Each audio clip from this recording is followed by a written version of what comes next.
प्रयास में ही आसमान पे पहुंच जाता है, और एक आदमी जिंदगी भर संघर्ष ही करता रहता है, संघर्ष ही करता रहता है, संघर्ष ही करता रहता है। तो यहां पर देखिए सबसे बड़ा जो फर्क होता है वो आदमी क्या सोचता है। मैं बहुत बार आपको कह चुका हूं, हाँ, आज जो भी है ना बेटा, जिस लेवल पे आप प्री पीजी में हैं, तैयारी कर रहे हैं, बीएससी कर चुके हैं, या एमएससी में पढ़ रहे हैं इस समय, या पीएचडी कर रहे हैं, या 12वीं क्लास के एग्जाम दे चुके हैं, ये आपकी पिछली सोच का परिणाम है। आज तक आपने सोचा है इसके बारे में, मुझे ये करना है, मुझे 12वीं क्लास में जाना है, मुझे बीएससी एजी में जाना है, मुझे एमएससी में जाना है, मुझे नीट करना है, मुझे एमबीबीएस करना है। तो आज जो भी है वो आपका पिछला आज तक का जो सोच है वो आपको यहाँ लेके आया है। लेकिन सोच भी इजी नहीं होनी चाहिए बेटा, यूं नहीं भाई थोड़ा सा हल्का सा हवा आई और सोच बदल गई, डग डग डग डग हिलने लग गई, वो नहीं, वो लोग आगे नहीं जाते, वो नहीं जाते, क्योंकि आदमी फैसला करता किसी काम को करने का। 1000 बार लोग भी आएंगे, 1000 बार तूफान भी आएंगे, 1000 बार आंधियां भी आएंगी, लेकिन जो हिलते नहीं है ना, अपने फैसले को बदलते नहीं है, वो ही कामयाब होते हैं। बहुत बार हुआ, यहाँ कई बार हुआ है, लोग ऐसे डिसीजन ले लिया मुझे ये करना है, अब उसके बाद में लोग तेरे बाप से नहीं होगा, बोला भाई कोई नहीं मैं करूंगा, बाप से तो मुझे ही पता है उन्होंने नहीं कर पाए, वो नहीं पढ़ पाए, वो अच्छा नहीं कर पाए, बोला तेरी 7 पीढ़ी से नहीं होगा, हाँ आई नो मेरी 7 पीढ़ी से नहीं हुआ, लेकिन होगा, अब देखना होगा। कुछ लोग ऐसे होते हैं, उनको तो जैसे कहते हैं ना कोई, भाई ये तू नहीं कर पाएगा, अच्छा मैं नहीं कर पाऊंगा, है ना, जैसे मतलब होता है बेटा ऐसे। जैसे एक बार एक मैंने ना, मेरा फेसबुक पेज है doctor Ramesh Yadav motivational speaker live, इस तरह से है, कभी आप पेज पे वहाँ पे 15,000 फॉलोवर्स है, लेकिन हालांकि मैं उसको अपडेट नहीं करता हूँ, टाइम नहीं मिलता, पिछले 2 साल से कुछ भी नहीं डाला। लेकिन वहाँ एक स्टोरी डली हुई है, एक स्टोरी है जो मध्य प्रदेश की है। एक महिला होती है बेटा, होता क्या, वहाँ एक अखाड़ा होता है, दंगल चल रहा होता है, तो दंगल में ना बहुत पहलवान वहाँ आते हैं, काफी सारे पहलवान, और वो पहलवान जो है ना आपस में एक दूसरे को हरा के फाइनली जो जीत जाता है ना, वो वहां पर चिल्ला रहा होता है, ये मैं जीत गया हूं, कोई है जो मुझसे लड़ सकता है, कोई माई का लाल है जिसने उसकी माँ का दूध पिया हो, आ जाए यहाँ, कोई है, यूं चिल्ला रहा था। तो अब पब्लिक थी, बोला ठीक है सारों को हरा दिया तो चैंपियन तो है ही, लेकिन एक्चुअली क्या कुछ ज्यादा ही बोल गया, भाई कोई है क्या यार, सबने जो है ना सारे ही वो ऐसे हैं क्या यार, सभी ने माँ का दूध नहीं पिया क्या, सारे मरे पड़े हैं क्या, सारे जो है ना नपुंसक है क्या, ऐसे ऐसे गंदे गंदे वर्ड बोल गया। अब वहां पर भाई साहब एक महिला बैठी थी जिसके हस्बैंड बीमार थे, भयंकर बीमार थे, वो महिला वहां बैठी थी। अब वो आप पढ़ना रियल स्टोरी जो दैनिक भास्कर में छपी थी बेटा, तो वो महिला वहां बैठी थी, कुछ ज्यादा वो पहलवान बोल गया, तो उसने कहा अब तो कुछ नहीं, उसको पैसे की भी जरूरत थी, इनाम भी बड़ा था, तो अभी अपने हस्बैंड का इलाज कराने के लिए पैसों की भी जरूरत थी। तो उस महिला ने अपने कपड़े जो है ना पूरे टांग टूंग के और भाई साहब वहां चली गई, बोला हो जाएगा जो देखा जाएगा, हारे तो पड़े, वैसे पहलवान इतना मोटा, इससे क्या जीत पाएंगे। लेकिन उसने कहा जीतूंगी मैं, उसके दिमाग में था, लोग तो यूं मजाक करते क्या कर रही है, ये महिला है कैसे लड़ पाएगी, ये तो वैसे ही, क्योंकि आज भी हमारे दिमाग बैठा हुआ है कि बच्ची कमजोर होती है, कमजोर नहीं होती बेटा। जो लगता है कि बच्ची कमजोर होती है, वो कभी लैला अली की स्टोरी पढ़ लेना। कितने बच्चे जानते हैं लैला अली के बारे में? लैला अली कितने बच्चे जानते हैं बेटा, एक बार बोलते मुझे लैला अली के बारे में। हम जानते हैं, अगर आप कभी लगे कि बच्चियां कमजोर होती है तो लैला अली अभी सर्च करना जाके। पैरामेडिकल मोनिका कह रही है कल्पेश भैया क्लास होते ही शेयर कर देते हैं, हमारे हॉस्पिटल में लास्ट का मोटिवेशन सब सुनते हैं, धन्यवाद। तो लैला अली जी जो है ना, लैला अली के बारे में पढ़ना बेटा। The great boxer Muhammad Ali from America, उनकी बेटी है बेटा, इतनी स्ट्रॉन्ग पंच मारती है कि अगर कोई एक आम आदमी को पंच लगा दे ना बेटा, तो साथ में उसकी गाल की चमड़ी आ जाएगी ऐसी। जिनको लगता है कि बच्चियां कमजोर होती है, सुन लेना अच्छी तरह से, बच्चियां कभी कमजोर नहीं होती बेटा। तो वहां पर भी उस महिला ने, उसको लगा सारे यहाँ ऐसे ही बैठे, सारे कोई है ही नहीं जो इस पहलवान को का चुनौती स्वीकार कर ले, तो भाई जी उसने करके तैयार और कूद पड़ी, और कूद ही नहीं पड़ी, बल्कि उस पहलवान को ऐसा धोया उसने इतनी पब्लिक के सामने कि जिंदगी में शायद कोई इस तरह से, क्योंकि मैं अच्छा हूं, ये बेटा आदमी का जो है ना स्वाभिमान होता है, लेकिन मैं ही अच्छा हूं ये उसका अभिमान होता है, ये घमंड होता है उसका। और घमंड जो है ना वो किसी का भी नहीं बचा बेटा, घमंड तो रावण का भी नहीं बचा, जिसने कहते हैं कि जिसके नाम से तीनों लोग कांपते थे, जिसके नाम से थर्राते थे पूरे देवगण, जिसके नाम से पूरी असुर जो है ना बिल्कुल हिल जाते थे, उसका भी घमंड नहीं चला। इसलिए घमंड ही नहीं होना चाहिए। तो वहां थोड़ा घमंड हो गया था और उस महिला ने ऐसा धोया जैसे कोई, है ना, तो ये होता है। लेकिन हम सब में बेटा ये ताकत है, हम सब में ये है, क्योंकि हम जिस दिन आज हम बेस्ट करेंगे, आज हम बेस्ट खेलेंगे, उस दिन बेटा चाहे क्रिकेट हो चाहे फुटबॉल हो हम बेस्ट खेलते हैं। लेकिन हम ये ना कभी कभी कैसा करते हैं डिसीजन कि आज हम बेस्ट खेलेंगे, आज हम अच्छा खेलेंगे। हम लोग तो बस नॉर्मल ले रहे लाइफ को, ऐसे ही चल रहा है, ऐसे ही चलते रहना है बस। हम जो जैसे कर रहे हैं, हमें यहाँ से लेके अपने ऑफिस जाना है या अपने खेत में जाना है, फिर से वापस आ जाना है, यही रूटीन होता है। एक महिला को देख लो, एक पुरुष को देख लो, मुझे कई बार सोचता हूँ मैं कुछ लोगों के बारे में कि यार क्या जिंदगी है, क्या जिंदगी एक फिक्स ढर्रे में, जैसे एक वो कोल्लू के बैल होते हैं उसी तरह से एक ही ढर्रे में ये जी रहे हैं। इसके अलावा कभी सोचते नहीं कुछ अच्छा करने का, इसके अलावा भी दुनिया है, पता नहीं होता। मतलब एक अलग ही उनका एक क्राइटेरिया हो गया, बस इसी में सोचना है, इसके बाहर नहीं जाना है। सही बता रहा हूँ। आप जैसे जो है ना, मैं माफी चाहूंगा किसी को बुरा लगे, जैसे कभी आपने किसी को ये गाड़ियां चलाते देखा होगा, कार वगैरह, बस वगैरह, तो इनकी यूनियन होती है और इनको लगता है इनका धंधा दुनिया का सबसे अच्छा धंधा है। इनकी अलग ही दुनिया होती है, ऐसे बात करते जैसे पता नहीं कैसे कर रहे हैं, बाकी दुनिया को समझते हैं बेवकूफ है। तो ऐसे खूब सारे आपको मिलेंगे जिनको लगता है कि हम ही सब कुछ है, बाकी दुनिया तो ऐसी ही है, बाकी दुनिया तो ऐसी ही है, सब कुछ ही। लेकिन उनको पता नहीं है कि दुनिया बाहर कितनी सुंदर है, दुनिया बाहर कितनी बड़ी है। जैसे एक मेंढक नहीं होता, मेंढक एक कुएं के अंदर होता है, उसको लगता है कि मैं दुनिया के सबसे बड़े तालाब के अंदर हूं। तो एक बार क्या, समुद्र का एक मेंढक आया, घूमते घूमते वो बेचारा कुएं के अंदर गिर गया और दोनों मेंढक के बीच में वार्तालाप चल रही है। और वो जो समुद्र का मेंढक है उसने कहा, भाई तू कहां पड़ा है, इतना छोटा सा कुआं है, इस कुएं में तू कैसे रह रहा है, आ चल समुद्र में चलेंगे, बहुत मजा आता है, वहाँ काफी सारा पानी है, वहाँ खूब गहरा है वो समुद्र, बहुत मजे मजे, तू कहां पड़ा है छोटे से कूप के अंदर। बोला, भाई तेरा कितना बड़ा कुआं या समुद्र कितना बड़ा है? उसने कहा, बहुत बड़ा है, बहुत बड़ा, मैं तेरे को क्या समझाऊं, इतना बड़ा है कि बहुत बड़ा, बहुत गहरा है। बोला, भाई कितना बड़ा है फिर भी बता। यार मैं बता नहीं सकता ना, मैंने कहा बहुत बड़ा, उसको कोई नाप नहीं सकता, उसकी गहराई को कोई नाप नहीं सकता, उसके फैलाव को कोई माप नहीं सकता, मैं कैसे बताऊं कितना बड़ा है। अब वो जो कुएं वाला मेंढक था उसने कहा, यार ये मैं समझाता हूं इसको। तो उसने क्या, डुबकी मारी, डुबकी मार के फिर बाहर आया, क्या इतना बड़ा है? फिर उसने कहा, भाई इससे भी बड़ा है, वो तो समुद्र तो बहुत बड़ा है, वो तो बहुत गहरा है। फिर उसने और थोड़ी गहरी डुबकी मारी, क्या इससे भी बड़ा है? बोला, हाँ इससे भी बड़ा है, बहुत बड़ा है। उस कुएं वाले मेंढक ने पता क्या जवाब दिया, मूर्खतापूर्ण, मजे ले रहा है तू भाई, एक ऊपर देख, ऊपर कुएं के ऊपर से देख, इतना सा तो आसमान है, समुद्र कहां से बड़ा होगा? जब आसमान ही इतना सा दिख रहा है, समुद्र कहां से बड़ा होगा? गलत बता रहे हैं आप। समुद्र मेरे लिए तो मुझे लग रहा है सबसे बड़ा यही है। तो उस जो समुद्र वाले मेंढक थे ना, उसने अपना सिर पकड़ लिया, बोला, भाई तेरे को नहीं समझा सकता मैं। ऐसे दुनिया में बहुत सारे लोग मिलेंगे जिनको आप समझाओ, उनको समझाओ, जैसे खूब सारे आपको लोग मिलेंगे जो फुटपाथ पे रहते हैं, अब उनको आप समझाओ, वो उनको अच्छा नहीं लगता, आप समझाओगे अच्छा नहीं लगेगा, आप उसको कहो पढ़ो तो उनको लगेगा क्या कह रहे हैं, ये फालतू का काम कर रहे हैं। कोई जैसे ढाबे पे काम कर रहे हैं लोग, बच्चे, उनको कहो आप पढ़ो, अपने बच्चों को पढ़ाओ, अच्छा करो, बोला नहीं नहीं ये गलत बात है। मतलब आप वो समझ में नहीं आएगी उनकी, क्योंकि मेंटेलिटी जो बन गई ना, मानसिकता बन गई ना, वो चेंज नहीं होती है। एक जो मैंने कहा ना, जैसे कुएं की मेंढक की मेंटेलिटी बन गई, यही दुनिया है, यही सबसे बड़ा समुद्र है, वैसे ही लोगों को लगता है कि यही सब कुछ है। बेटा बाहर निकलो, देखो आईएएस क्या होते हैं, देखो आईएएस का इंटरव्यू देखो बेटा, जब भी आपको मौका मिले, आपको लगे कि मैं थक गया हूं, गूगल यूट्यूब पे डालो आईएएस टॉपर्स इंटरव्यू, आपकी आंखों में आंसू आ जाएंगे, आपको लगेगा क्या दुनिया है इनकी, मैं क्या हूं और ये क्या है। मैं कल ही एक वो टीना डाबी जी का एक इंटरव्यू देख रहा था, मुझे लगा दुनिया में इससे बड़ा कुछ नहीं हो सकता साला, कि दुनिया की सबसे बड़ा मतलब खुशी होती है कि आदमी जो है ना, पहले ही प्रयास में वो बेटी 21 साल की उम्र में आईएएस बन गई, 21st ईयर ओल्ड ओनली, और आईएएस बन गई, सोचिए आप, और वो भी नंबर 1 रैंक हिंदुस्तान की, वो भी जनरल की, एससी कैंडिडेट होने के बाद भी उसका नंबर 1। मैंने कहा, और उनका फिर मतलब क्या लाइफ उनकी। आप सोचिए कि कभी आपको आईएएस देखना हो ना कैसे होते हैं, तो कुछ मूवीज देखना बेटा, कुछ मूवीज देखना, जैसे आप सरफरोश देखना, नहीं सरफरोश देखना, एक भूल गया, दृश्यम देखना जिसमें तब्बू जी आईएएस होते हैं, या एक आईपीएस देखना हो तो कभी आप जो है ना वेंडसडे देखना, कितने पावर होते हैं इनके पास, कितने शक्तिशाली होते हैं, 1000 हाथ होते हैं उनके, हजार नहीं लाख हाथ होते हैं बेटा।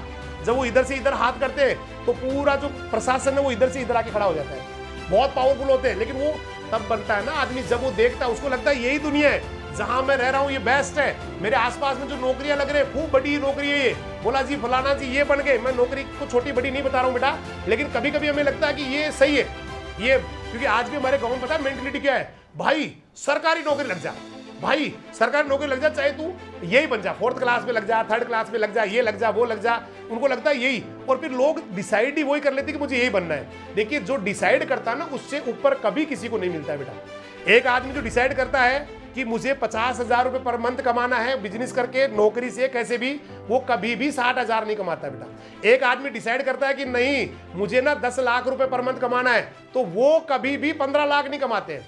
तो जब आप ये डिसाइड करते करते, लेकिन बहुत सारे ऐसे लोग हैं जो डिसाइड करते हैं कि मुझे 100 करोड़ रुपए पर ईयर कमाने, 100 करोड़ पर ईयर। अब आपको लगेगा 100 करोड़ पर ईयर भी कमाते हैं, हजारों कमाते हैं। इस दुनिया में हजारों लाखों ऐसे व्यक्ति हैं जो पर मंथ के 100 करोड़ कमाते बेटा, 100 करोड़ से भी ज्यादा रुपए कमाते हैं। क्यों? उनका जो है ना, उनका सोच, क्योंकि बहुत सारे, आपको यूं नहीं भाई सारे कोई इनको विरासत में मिली हुई है। धीरू भाई अंबानी कभी उनको विरासत में कुछ नहीं मिला बेटा, एक पेट्रोल पंप पे काम करते थे लेकिन सटक गया दिमाग, करूंगा मैं, और आज बेटा वो हिंदुस्तान ही नहीं वर्ल्ड के जाने माने जो है ना रिचेस्ट पर्सन में से है। तो मैं रिचेस्ट का मतलब आपको ये नहीं कह रहा हूं कि आप पैसा कमाना चाहिए, मतलब कोई तो सफलता का पैमाना, किसी के लिए पैसा भी सफलता होती है बेटा, किसी के लिए, मैंने कई बार आपको समझाया, किसी के लिए पैसा सफलता है, किसी के लिए जो है ना फेम, मतलब यश की प्राप्ति, पहचान, उनका जो है ना ये सेलिब्रिटी बन जाना, ये उनकी सफलता होती है। किसी के लिए जो है ना पढ़ाना सफलता है, सबकी अलग अलग सफलता है बेटा। तो आपका जो भी सपना है ना उसको बहुत मजबूती से पकड़ लो बेटा, कुछ भी हालात आए, हवाएं धक्के मार रही है, नहीं छोड़ना उसको। हालात खराब हो गए, मतलब लाले पड़ जाते कई बार खाने के भी, लेकिन अपनी जो बात आपने पकड़ ली ना, जो फैसला कर लिया, उसको नहीं चेंज करना है। कभी भी कुछ भी हो जाए नहीं चेंज करना है, क्योंकि फैसले, मैं एक लाइन कहता हूँ जो मैंने कभी किसी से नहीं सुनी है बेटा, मुझे खुद को वो मुझे अच्छा लगा, मैंने वो लाइन कई बार कई मोटिवेशनल प्रोग्राम बोल दी कि फैसले गलत या सही नहीं होते, फैसलों को सही साबित करना पड़ता है। आपने डिसाइड किया मुझे नीट में जाना है, आपने डिसाइड किया मुझे प्री पीजी करनी है, मुझे जेट करना है, मुझे आईसीआर करना है, ये फैसला अभी ना तो गलत है ना सही है। लेकिन अगर आप उसको ईमानदारी से काम को नहीं कर रहे और सफल नहीं हो पाए, फैसला गलत है। अगर आपने मेहनत कर ली, आप बन गए डॉक्टर, आप चले गए आईसीआर में, आप चले गए प्री पीजी में, बन गए आईएएस, या जो भी आपका सपना है वहां पहुंच गए, तो फैसला हो गया सही। बाकी कभी जिस समय डिसीजन लिया जाता है वो ना सही होता है ना गलत होता है।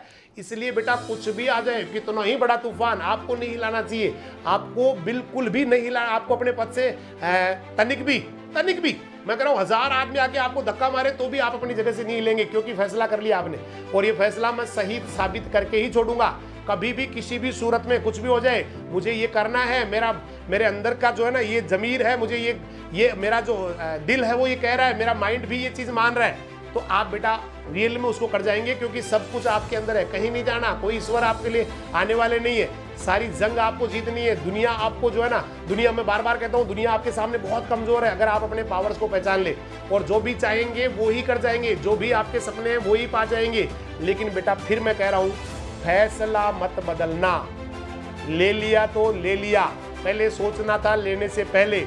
अब अगर समुद्र के मझधार में आ गए ना, तो अब चाहे तूफान आए चाहे कुछ भी आए, अब लड़ना है बेटा हालात से, अब लड़ना है समुद्र की लहरों से, अब लड़ना है तूफानों से, अब लड़ना है कैसे भी बुरा वक्त आ जाए उससे लड़ना है, विकट परिस्थितियों से लड़ना है ना, सब अभावों से भी लड़ना है, कोई नहीं फर्क पड़ता, अभावों से लड़ना है। दुनिया में ऐसे बहुत लोग मिलेंगे जिनके पास कुछ नहीं था बेटा, खाना भी नहीं मिलता था टाइम पे, पहनने के लिए बहुत अच्छे कपड़े उनके पास नहीं होते थे, एक ड्रेस से जिंदगी चलाते थे वो, लेकिन आज बेटा बहुत बड़े तूफान है वो, बहुत बड़े तूफान है। इसलिए इन हालातों के, इनकी वजह से कभी भी अपने लक्ष्य से मत भटकना, करना बेटा कोई नहीं। अगर आप योग्य है ना, अगर आप योग्य है और आपके पिता ने आपके लिए बेटा अपनी जमीन भी गिरवी रख दी है ना, तो भी सस्ता ही सौदा है, महंगा सौदा नहीं है। अगर आप योग्य है, मैंने क्वेश्चन मार्क लगाया, उसके ऊपर स्टार मार्क लगाया कि आप योग्य है, योग्यता जरूरी है बेटा, योग्यता जरूरी है, हिलना नहीं है। मैं आपको एक छोटा सा लास्ट में स्टोरी बता रहा हूं। कितने बच्चों ने ब्रुकलिन ब्रिज का नाम सुना है?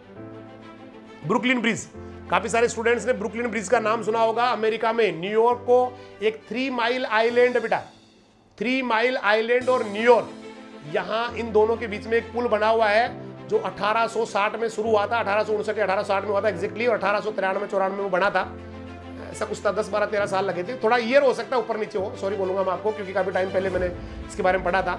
तो वो एक पागल का बनाया बेटा, एक पागल थे जो जिनके दिमाग में था मुझे अच्छा करना है, मुझे जो है ना यहाँ पुल बनाना, इंजीनियर थे वो।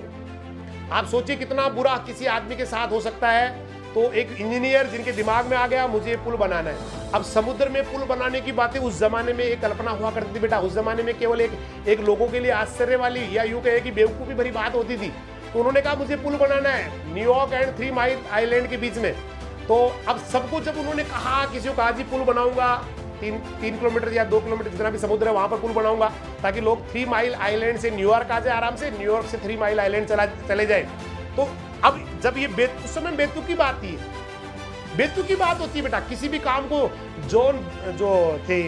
जॉन राइट ब्रदर्स उन्होंने कहा उड़ाऊंगा मैं, लोहे में उड़ाऊंगा, लोहे को हवा में उड़ाऊंगा। अरे बावला हो गया क्या, है ना। ग्राहम बेल ने कहा लोग बात कर लेंगे, यहाँ बेटा किसी और से बात हो जाएगी, क्योंकि पहले ये मानते थे कि आमने सामने ही बात हो सकती है, लेकिन मैं बात करवा दूंगा किसी से।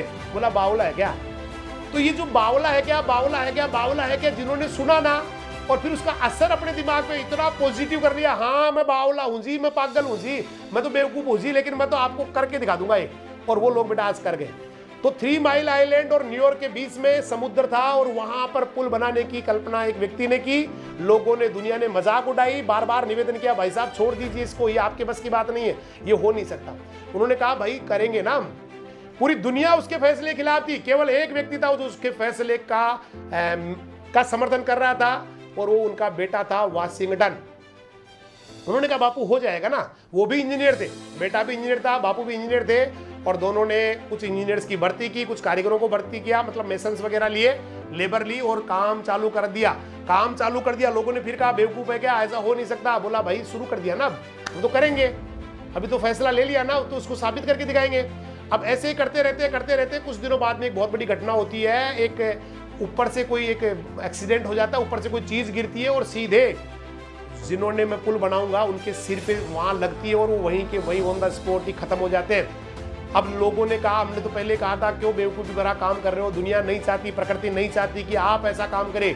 ये प्रकृति को चैलेंज था। और देखिए आपके फादर वाशिंगटन को आके बोल रहे हैं, देखिए आपके फादर डेथ हो गया उनका, अभी भी आप समझ जाइए, छोड़ दीजिए इस काम को। तो उन्होंने कहा, अब उनका जो भी वहाँ का जो टाइम होता है उसके हिसाब से क्रियाक्रम किए, और उसके बेटे ने कहा नहीं। बापू ने कहा पुल बनेगा तो बनेगा, और उन्होंने फिर से काम चालू कर दिया बेटा, फिर से काम चला दिया। थोड़े दिन चला ही था काम, उसके बाद फिर से एक बड़ी घटना हो गई, एक दुर्घटना फिर से हो गई। फिर से उनको एक चोट उसके बेटे वाशिंगटन को लगी और पूरे बॉडी में लकवा मार गया। केवल थोड़ी सी अंगुलियां हिलती थी, आंखें हिलती थी, बाकी पूरा बॉडी ही पैरालाइज्ड हो गया। ना चलना, ना किसी से बात करना, ना हिलना, ना डुलना, ना घूमना, सब बंद। लोगों ने फिर कहा देखिए हमने तो पहले ही कहा था। बोला नहीं हो पाएगा ये काम। उस हालत खराब। सोचिए आप व्हील चेयर पे बैठ गए, लोगों ने कहा हमने पहले कहा था, क्यों बेवकूफ भरा काम कर रहे हो। क्योंकि लोगों को तो मौके चाहिए बेटा, लोग तो केवल आपका एक हल्का सा ना, हल्की सी गलती का इंतजार कर रहे हैं। मेरी बात ध्यान सुनना बेटा, इसको लिखना है इस लाइन को। लोग आपकी हल्की सी गलती का इंतजार कर रहे हैं। जिस दिन आपने वो गलती कर दी ना, लोग आपका जीना हराम कर देंगे, लोग आप पर हावी हो जाएंगे, और मुझे लगता है कि लोग आपको जो है ना भयंकर परेशान कर देंगे जिंदगी में। इसलिए छोटी सी गलती करनी नहीं है बेटा, छोटी भी गलती करनी नहीं है। अब थोड़े दिन होते हैं, थोड़ा सा जैसे उन्होंने अंगुलियां केवल हिलती, थोड़ी सी आंखें हिलती, बाकी पूरा बॉडी पैरालाइज्ड, व्हील चेयर पे बैठे हैं। सोचिए कितना पागलपन था उस आदमी में। उसने अपनी पत्नी को अंगुली के इशारे से बात करने की, क्योंकि आवश्यकता आविष्कार की जन्नी होती है, तो अंगुलियां हिला हिला के, केवल आंखें हिला हिला के अपनी पत्नी से वो समझाने लगे थे कि वो क्या कहना चाह रहे हैं, क्या कहना चाह रहे हैं। जब भी कोई बात कहनी होती, अंगुलियां हिलाते, केवल पलके हिलाते, और उनकी पत्नी को समझ में आ जाती कि मेरे हस्बैंड मुझसे क्या कहना चाहते हैं। और आप बिलीव नहीं करेंगे, उस पागल ने एक दिन पता क्या कहा, उसने अंगुलियां हिला के अपनी पत्नी से कहा काम चालू करवा दे। सोचिए, जिसका फादर मर गया, डेथ हो गया, एक्सीडेंट हो गया, खुद को लकवा मारा, शरीर पे पूरे पे बॉडी हिल नहीं पा रही है, आंखों की पलकें हिल रही है, केवल अंगुलियां हिल रही है, वो बेजान सा शरीर, मरा हुआ सा शरीर, और वहां से एक निर्देश मिलता है उस पत्नी को, काम चालू करवा दो। सोचिए कितना पागलपन था, कितना जुनून था। पत्नी ने सारे कारीगरों को वापस, जो भी थे मेसन्स वगैरह, इंजीनियर्स वगैरह, उनको सबको फोन किया। हस्बैंड ने कहा काम चालू करवा दो। फिर से काम चालू हो गया, और 1893 का वो दिन आ गया बेटा। 1893 या 1874 ऐसा कुछ है डेट। एक दिन वो आया जब ब्रुकलिन ब्रिज तैयार हो गया, ब्रुकलिन ब्रिज तैयार हो गया, ब्रुकलिन ब्रिज तैयार हो गया। अभी जैसे ही प्रोग्राम खत्म हो बेटा, सारे बच्चे गूगल पे जाएंगे और वहां पर लिखेंगे Brooklyn bridge, BROOKLINE, Brooklyn bridge, BRIDGE, और सर्च करेंगे उस पुल को, और एक बार उसको सैल्यूट मारेंगे, सैल्यूट मारेंगे उस पुल को, उस पुल के बनाने वाले को, क्योंकि दुनिया ने असंभव कहा था उसको, हो नहीं सकता। लेकिन कहा फैसला नहीं बदलूंगा, फैसला ले लिया मैंने। मैं आप आज का टॉपिक मेरा यही था, बदलना नहीं है फैसले को।